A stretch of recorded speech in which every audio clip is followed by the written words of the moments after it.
আজ আমি বানিয়েছি হেলদি স্মুদি। স্মুদিটা দেখতেও যেমন মজাদার তেমন স্বাস্থ্যকর।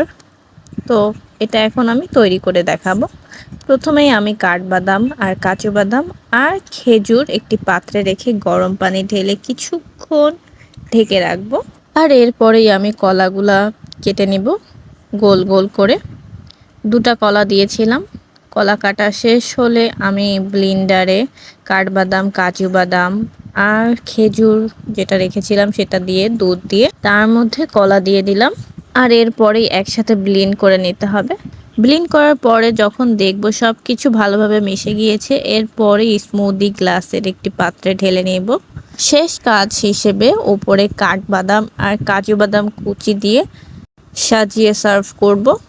এখন আমার স্বাস্থ্যকর স্মুদি প্রস্তুত। আর উপভোগ করতে হবে এটি সহজ এবং প্রাকৃতিক উপায়ে স্মুদি তৈরির প্রক্রিয়া।